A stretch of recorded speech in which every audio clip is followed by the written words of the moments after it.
It's funny, I just finished reading Joshua, and so it was very interesting that we were following similar Parshas with Joshua that I was reading, so it was very interesting. You started already? The division of the Maybe you land. can stop and start when I'm ready. Yeah, they were so tied in, it's very, very interesting. Hello, Liz. Long time no see. Yeah. How are you? You're ready in a minute. Hashem. So, Mishkan? Yeah, I'm finding some order.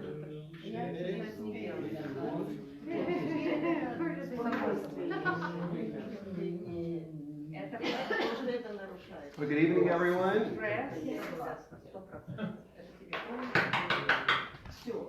Dobry wieczór. Good evening. Good evening. Gonna practice Russian today. Может быть, да. So, today, today we are learning Parshas Ve'eskanon, the second portion of the book of Devarim. And I'm curious, whether anybody read the subject, the topic was written in the email. Anybody? Yes, I did. Oh, yes? Yes, Okay. remembering the lessons of creation. Just a and survey. Exodus. I always read it. If they send it to me, I read Okay, it. give me the page, please. Page 958. 68. 58. 58? And this book is 58. Uh-huh. Ve'eskanon.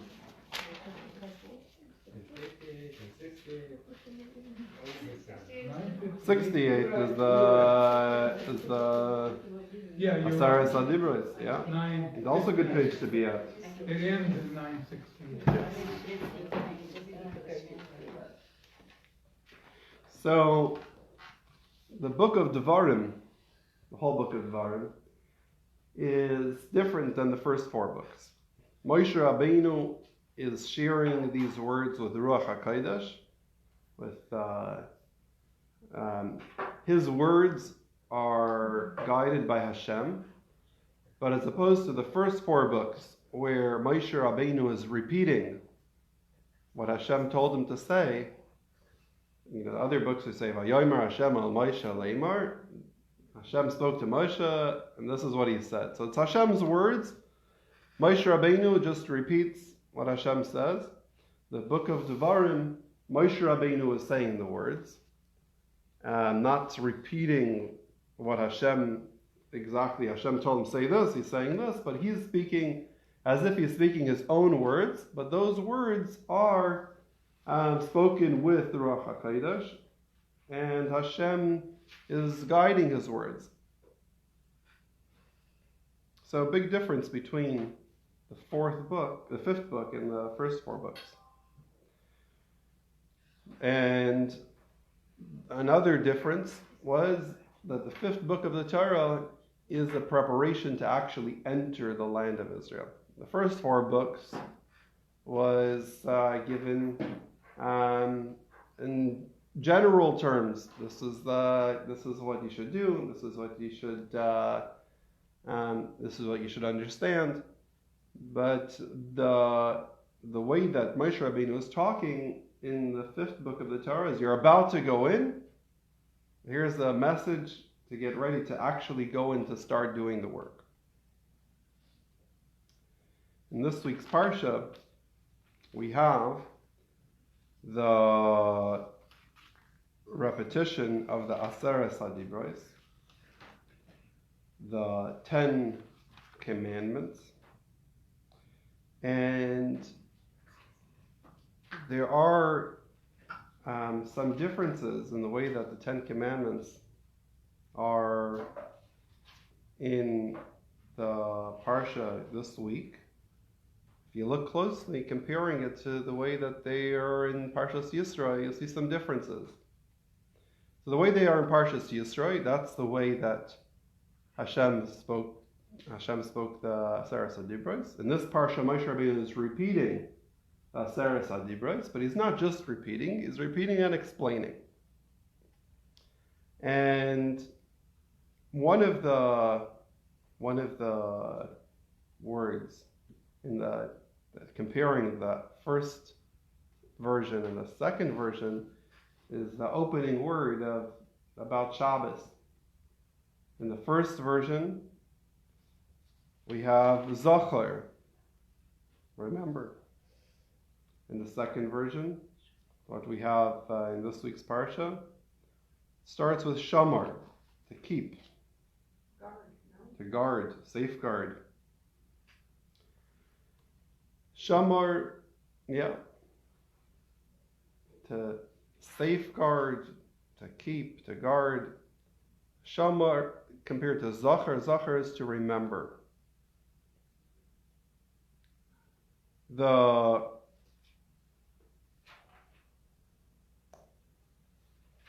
difference also continues at the end of the same commandment about Shabbos. In the Parshas Yisro, what's the reason for Shabbos, for keeping Shabbos? It's to remember that because Hashem created the heavens and the earth in 6 days and rested on the seventh, and that's why he made the seventh day holy. In the Aseres HaDibros in this week's Parsha, if you look at the reason, Where are you? on page 970,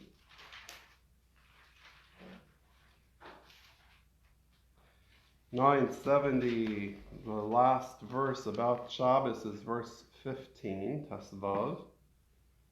And in Hebrew, V'zacharta ki eved ha'yisa be'eretz Mitzrayim.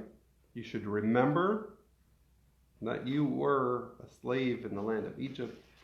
V'yoytziacha Hashem alikecha misham yad chazaka u'b'Yisrael natuya. And God took you out of there with a strong hand and an outstretched arm.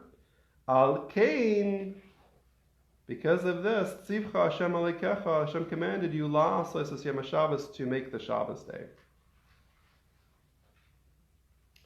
So the reason for making Shabbos, for doing Shabbos, is because you should remember that you were a slave in Mitzrayim, and Hashem took you out of there with a strong hand and an outstretched arm.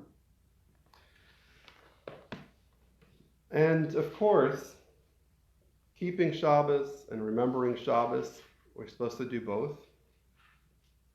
And there's two reasons for Shabbos. One reason that we learned in Parshas Yisro, and another reason that's given here, and both are true. And the idea of keeping Shabbos because Hashem created the world in 6 days and rested on the seventh, that's makes sense. Hashem created the world in 6 days. So we work for 6 days. Hashem rested on the seventh. We rest on the seventh. The second reason, the reason that's given here, the simple understanding, is that because we were slaves in Egypt, and Hashem, remembering that Hashem took us out, how does Shabbos remind us that Hashem took us out of Mitzrayim?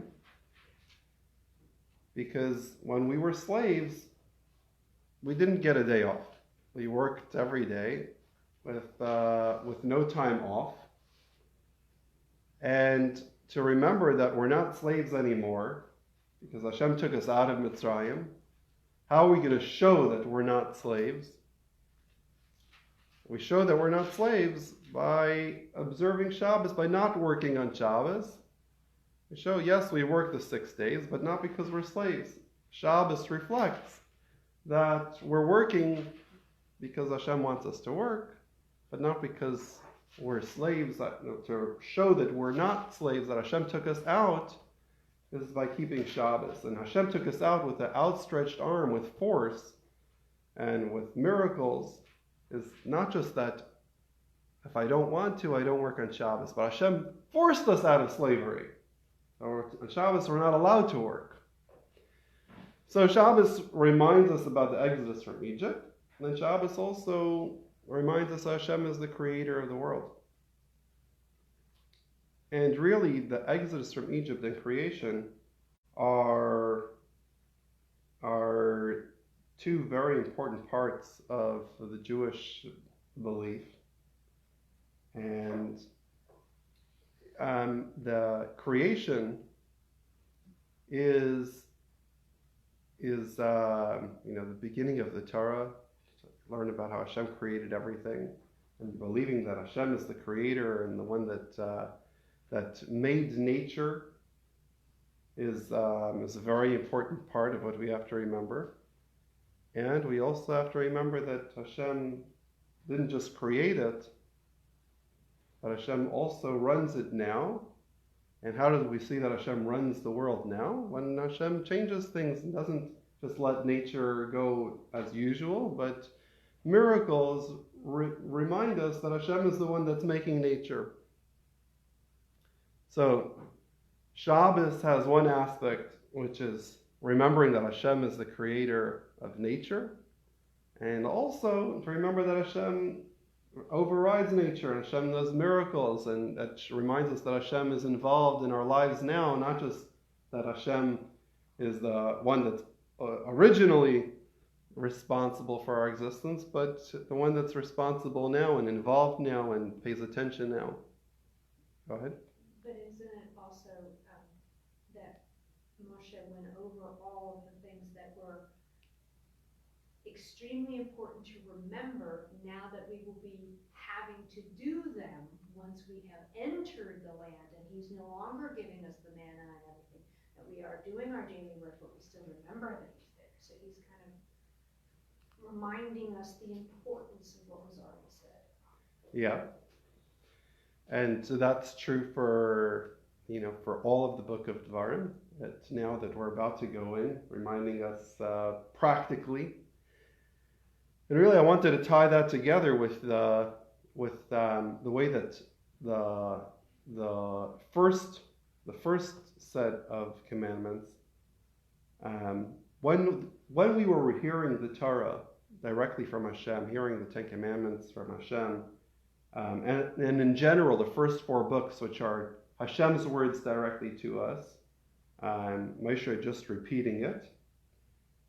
Verse, the way that is in the fifth book, where Moshe Rabbeinu is internalizing the message and then repeating it to us in his own words. In general, in Torah, there are two aspects. When learning Torah, we remember that the Torah is God's Torah, the holiness of the Torah. When we learn Torah, we're supposed to learn Torah with as if we were standing at Mount Sinai and hearing God speak it, with just like we trembled at Mount Sinai, supposed to have that same feeling of awe.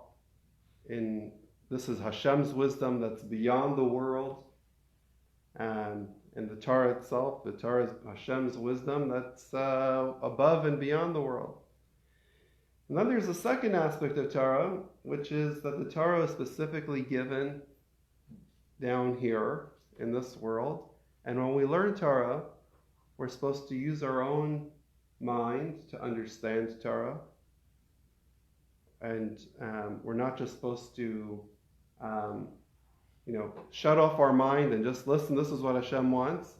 But we're supposed to try to understand and analyze and reason and internalize the message of Torah to the extent that we're supposed to think about interpretations and deeper understanding of the Torah. And everyone has not just the right, but the responsibility to try to understand the Torah on their level and to get to the point where they're innovating in understanding the Torah. And so on the one hand, it's Hashem's wisdom. On the other hand, we're supposed to internalize it and make it our own. The 5 levels. Yeah. Shat, Sod. Yeah. With Pshat, Remez, Drush, Sod, plus she's saying 5, Chassidus, the fifth one. There is another one, yes, but... Nobody gets up there yet. Well, the Chassidus is the core of all 4. But the idea is that there's the Torah the way that it's above, and then the Torah the way it comes down, and also the way that the way that it's applied. On the one hand, the purpose of the Torah is that we should make a dwelling place for Hashem in this lower world. And there's two parts there. One is a dwelling place for who? For Hashem, for Hashem's essence. That's beyond the world. But where should we make this home for Hashem? Specifically in the lowest level, here in this physical world, in our environment. We're supposed to bring the Torah into our local culture and our local activities and our work and our home. Not to keep the Torah as something that stays in the synagogue, in the Holy Ark. We're supposed to bring the Torah into our life and into every aspect of the world. So to bring the Torah into the lowest place, and that's how you make a dira b'tachtainim, which is the way that the goal is described in Chassidus, in the words of the Alter Rebbe, a dwelling place for Hashem in the lowest realm. And that's, if it's not in the lowest place, it's not the goal. The goal is to bring the Torah specifically into our physical body and the physical world, all as, into the very lowest place. Like we have the printing of the Tanya in Redmond. It has to go all the way down here. It can't to be just somewhere else. So these two aspects of the Torah correspond to the 4 books and the 5th book. The first 4 books is the way that the Torah is given from Hashem. That highlights the aspect of the Torah that this is Hashem's wisdom. This is godliness. And then as we're about to enter the land of Israel, Moshe Rabbeinu is repeating the Torah the way it was internalized in him. And the message being, we're going into the world and about to get ready to make a dira b'tachtenim, to elevate the lowest part of the world and connect it with Hashem. Here, we have to get into it has to come not as this is Hashem's words, but this is my words. The Torah has become mine. The Torah is internalized by Moshe Rabbeinu to the extent that now it's Moshe Rabbeinu's words. Moshe Rabbeinu is speaking it. And even though Moshe Rabbeinu is speaking it, it's Hashem's words that are coming out in the way that Moshe Rabbeinu internalized it and is repeating that message. And that's a preparation for us to do the same, going into the world and engaging with the lowest level and bringing the holiness of the Torah there. So perhaps thinking about this difference between the first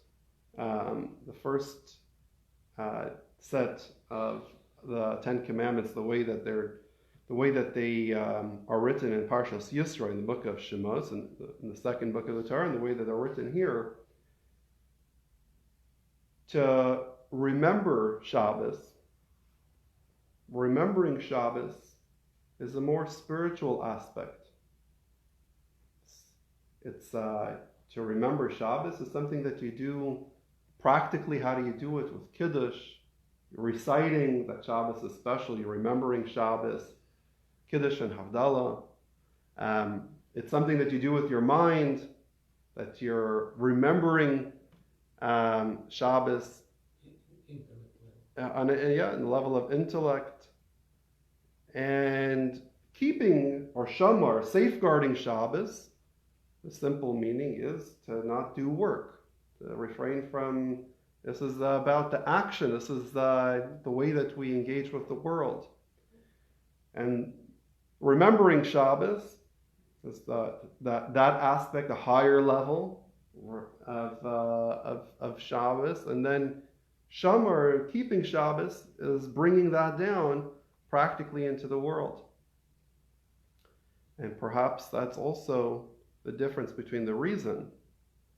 The creation of the world emphasizes Hashem. Hashem is the one that is not just when the world was created in the beginning, in the 6 days of creation. But right now, that Hashem is the one that makes everything happen. Hashem is the one that not just created the world, but creates it every moment. That emphasis is Hashem's presence in the world. Remembering that we were slaves. Remembering that we were slaves in Mitzrayim.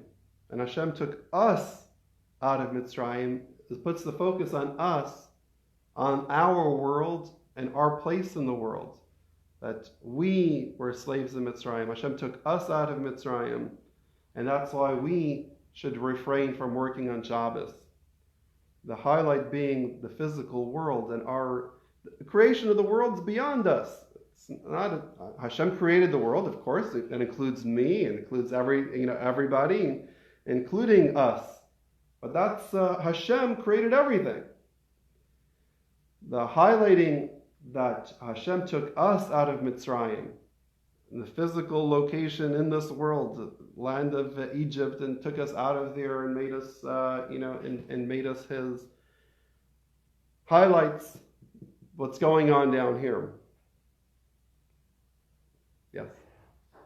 Isn't it also that, yes, He made the world, but because He saved us from slavery, and for Him, Shabbos is that important, we should respect that and therefore do that because He did for us. Yeah, that's true. Yeah, they're putting both together. Covenant between the two of us. Yeah. That Hashem, that we owe it to Him because He has done this for us. That's kind of another take on what. So you took us out of Mitzrayim. So what? So what does it have to do with Shabbos? So that would be saying, because Hashem took us out of Mitzrayim, so we owe it to Hashem. That would be another kind of another way of looking at this reason. I think that's a good explanation. The idea that we owe it to Hashem would be something that would be true for every mitzvah. Hashem took us out of Mitzrayim, so therefore we should do all the 613 mitzvahs. Right. I think specifically about keeping Shabbos because Hashem took us out of Mitzrayim, kind of what's unique about this mitzvah. Everything, Hashem has 613 mitzvahs that are important. Why specifically this one? Perhaps in this fifth book of the Torah, the reason is that you were taken out of Mitzrayim, so I am saying you're not going to work. You were being forced to work, and I am saying you're not going to work. By you not working, you're showing that why are you not working? Because Hashem took us out of Mitzrayim. So it's kind of specifically a connection to this mitzvah. I think that we're supposed to be observing Shabbos with both of these reasons. And in Kiddush, when we recite Kiddush Friday night, we mention both. We mention that this is a remembrance of taking us out of Mitzrayim. But we also remember that's in the Siddur. See the text of the Kiddush Friday night, when we recite Kiddush, what do we say?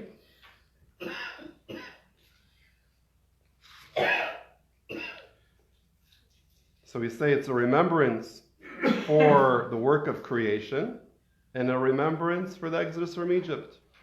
It's a remembrance for both. Both are true. Zachar and Shamar are both true. Our sages say that Hashem actually spoke Zachar and Shamar. It's not just Moshe Rabbeinu is explaining that what did Hashem mean when He said remember, He meant also keep. But when Hashem said remember, at the same time He also was saying keep. Zachar and Shamar being both spoken at once, and when we heard Hashem speak, what did we hear? We heard both. We heard Zachar and Shamar. For a person, you only have one mouth, and you can only say one thing. You say Zachar and Shamar. Hashem doesn't have any limitations. Hashem says Zachar and Shamar at once. Zachar and Shamar, they're both of them are important and both of them are true, and both that Shabbos is connected to Hashem's creation of the world, and Shabbos is connected to our exodus from Egypt. They're both true. And if we analyze it a little more, what does it mean that we keep Shabbos because Hashem created the world? The keeping of Shabbos, because Hashem created the world, is, Hashem created the world, and He finished, so He rested. What does it have to do with us? Working. How is our working connected to Hashem's working? Hashem was creating the universe. What does our activities have to do with Hashem's creation? So on a deeper level, we are partners with Hashem, and our work is also like Hashem's work.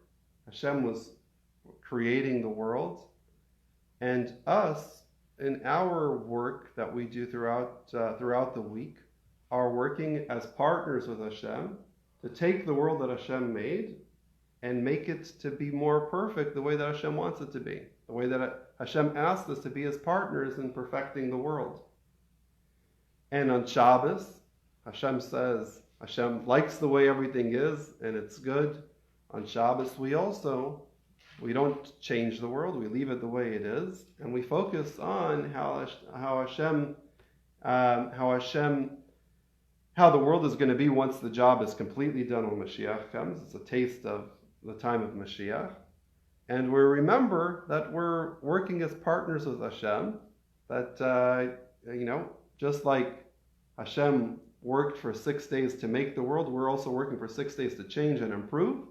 And on the seventh day, we take a break to realize and to focus, just like Hashem rested, remembering that we're working towards a goal and we're going to reach that goal.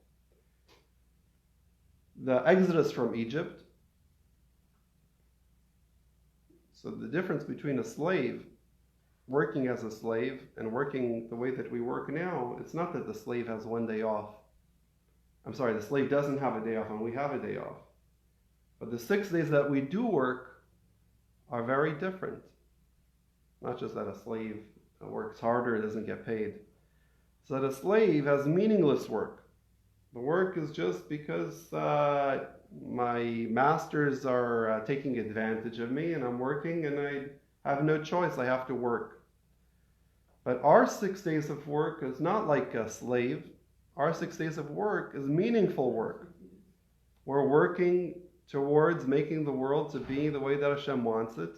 Every day we engage with the world, and through keeping the mitzvahs that Hashem gave us, every day when we go to work, and not just our official job, but even when we're cooking dinner, every aspect of our work throughout the day is making the world to be a place that the way that Hashem wants it to be. So our 6 days of work are working towards that goal and being partners with Hashem, and that's a completely different kind of work. So that's as far as the subject line from the email about the keeping and guarding Shabbos and the creation and the exodus. In this week's Parsha, we also have many interesting things.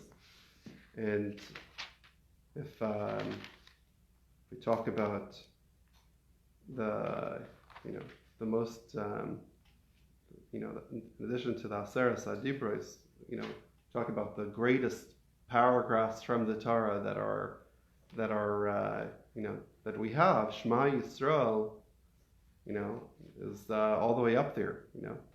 The 10 Commandments, Shema Yisrael. So also in this week's Torah portion is a very special Torah portion.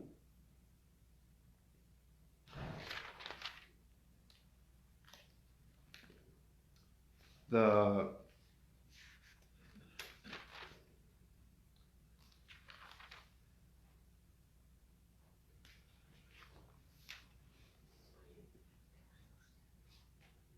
Alter Rebbe, talking about our methods of developing feelings for Hashem, quotes parts from this week's Parsha, next week's Parsha. We talk about how do we develop the feeling for Hashem, V'ahavta es Hashem alekecha. We have the commandment in this week's Parsha to love Hashem, love God. But how do you do it? What's the right commandment? And you should love God. Okay, should love God, but what do you do? So for putting on tefillin, I know what you do. You go and you make a pair of tefillin, or you buy a pair of tefillin, and you wrap it, and that's how you do it. This mitzvah to love is a mitzvah which, what are you supposed to do about it? If I wake up in the morning and I'm feeling love for Hashem, great. What if I wake up in the morning and I don't feel it? But you woke up.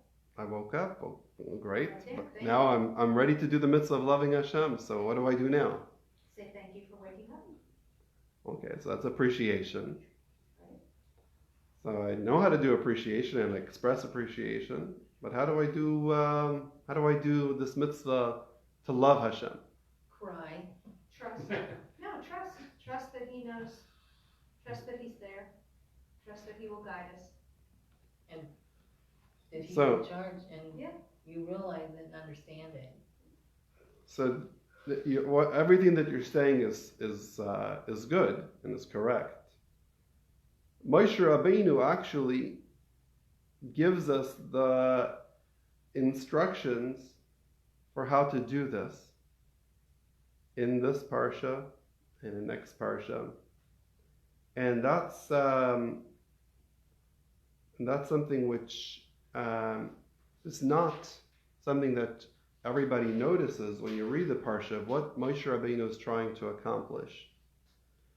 But the way that the Alter Rebbe explains it, is Moshe Rabbeinu is giving us the information of what we should do in order to feel love for Hashem.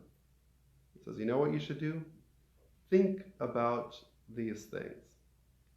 Think about these things that I'm telling you. If you think about them, that'll cause you to feel love for Hashem. So how do you do love? There is a button.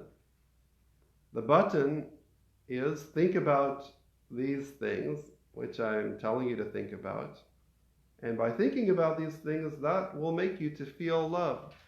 So ve'ahavta, and you should love, is not just, well, either I do or I don't.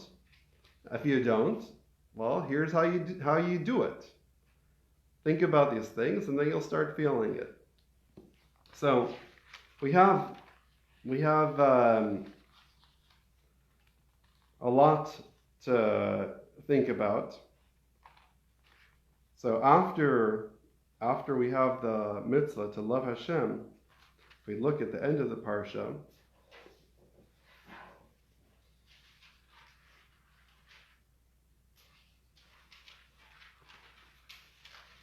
Chapter 7. page 978.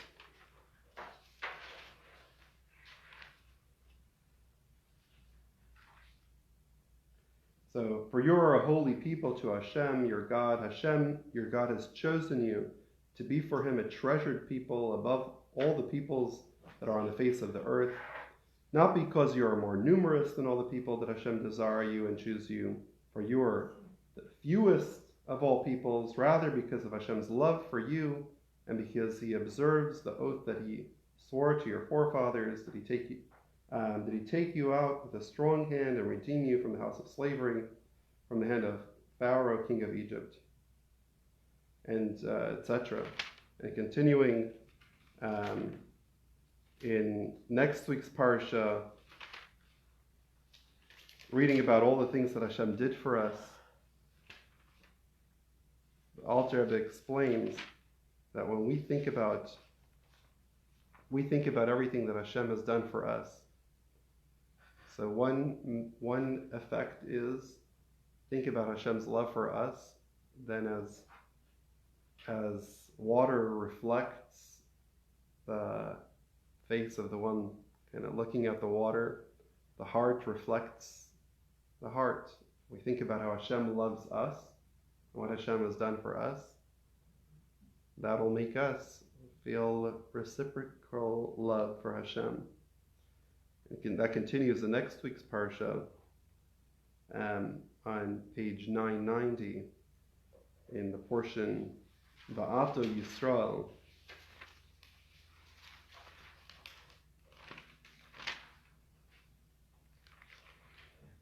On page 990, 991, verse 12 says, "Now, O Israel, what does Hashem your God ask of you?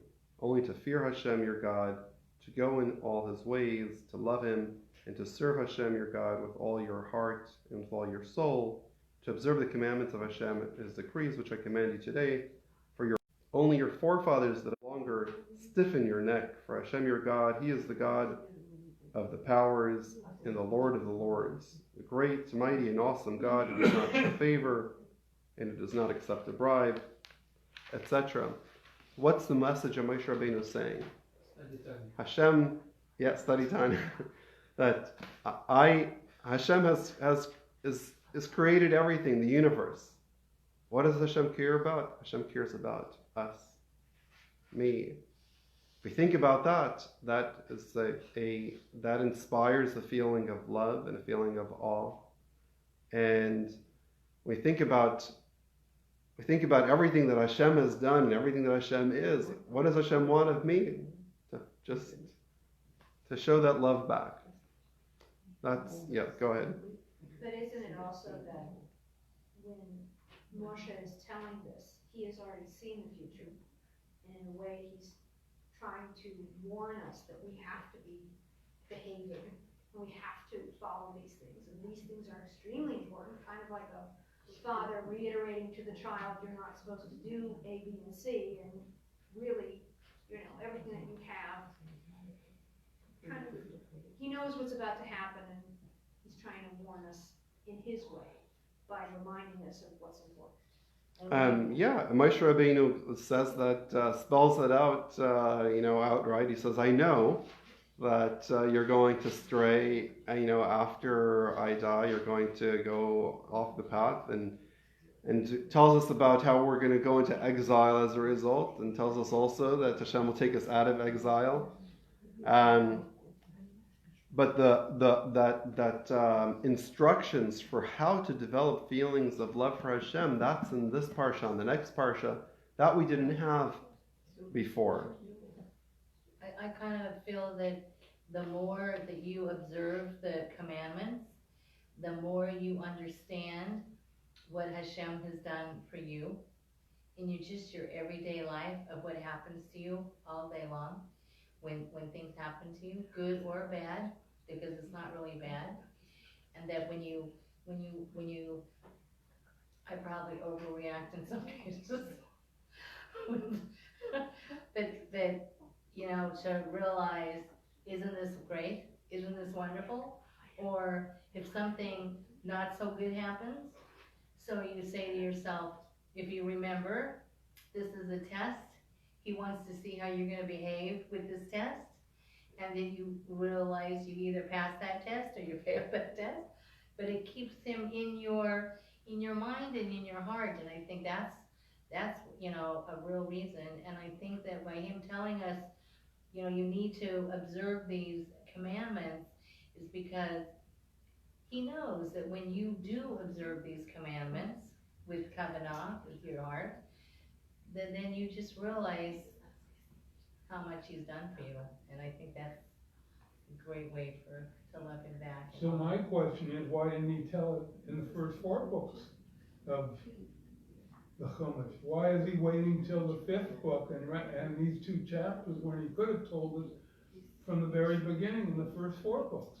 Because he didn't know he wasn't going to go into the land of Israel. Well, he knew the first 4 books. Hashem knew we were going to the land of Israel. No, but He Moshe told didn't. Abraham, and Moses knew that because he knew what he told Abraham Isaac and Joseph. So he had told them that already. Very But good. Moses wasn't gonna go into the land of Israel? What? I thought it was because Moses wasn't gonna be going into the land of Israel. Moses did at that point didn't know he wasn't going to Exactly, go in. so that's why you didn't tell us, I think. So I think David is asking why this method of developing feelings of love is so important, and it is so important. Why did Moshe Rabbeinu save this for the 5th book? Why didn't we hear about it earlier in the first 4 books of the Torah? And perhaps, during the 40 years in the desert, that generation who experienced the exodus from Egypt, they stood at Mount Sinai.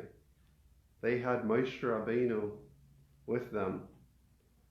They were at such a high level that their love for Hashem and their awe of Hashem was natural, like a tzaddik.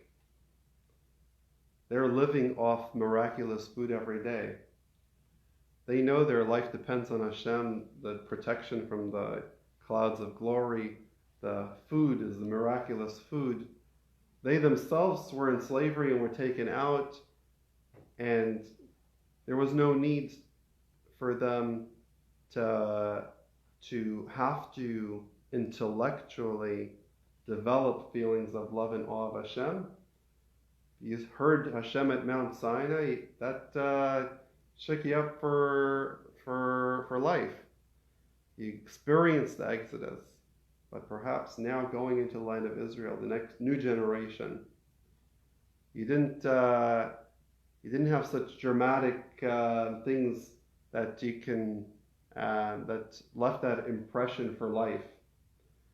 And you get involved with the world, and you get busy with the work. You're not eating mun every day, and you wake up in the morning and you're not feeling it. You feel like I'm in the real world. That was, different than the way it was back in the desert, where you had this bubble of living in a godly atmosphere. Now we're in a low level in the world, and here we need the tools, the steps.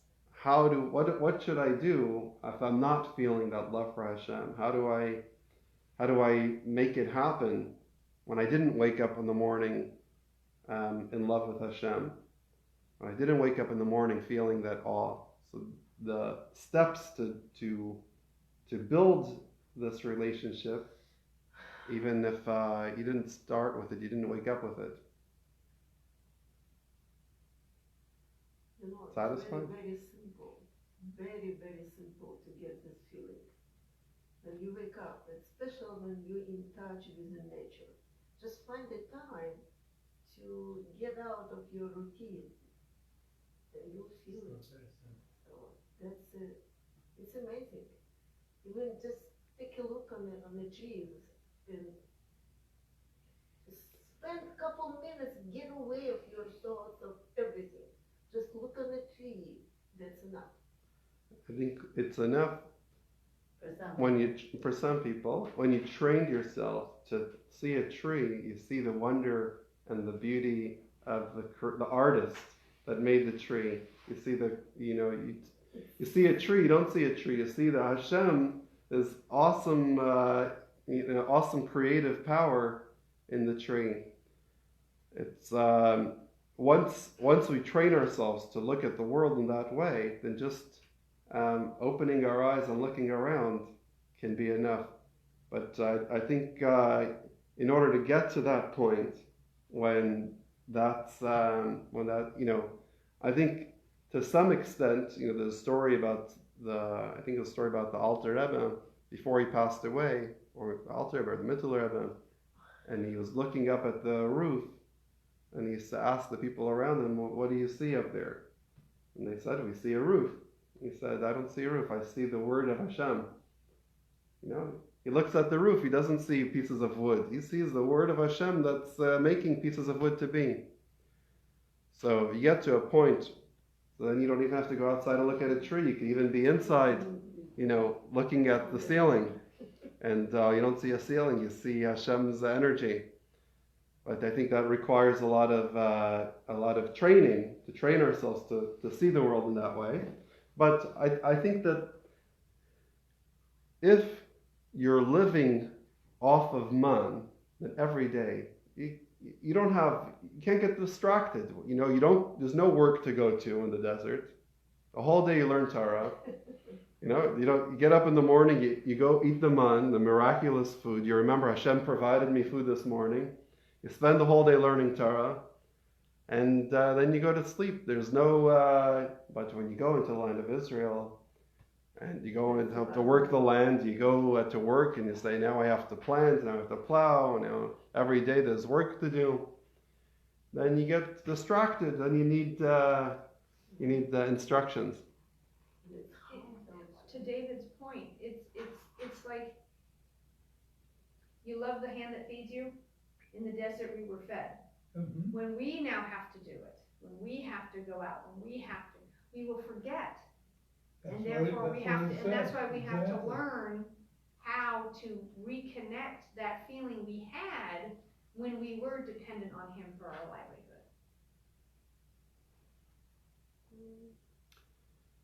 livelihood. Thinking about, you said the hand that feeds, now with a new baby. So there's a stage where the baby knows, I'm hungry, there's one address, mommy, right?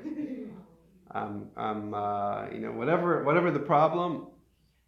And then the baby gets older, and there gets that point where I can go and fend for myself. I can take care of myself.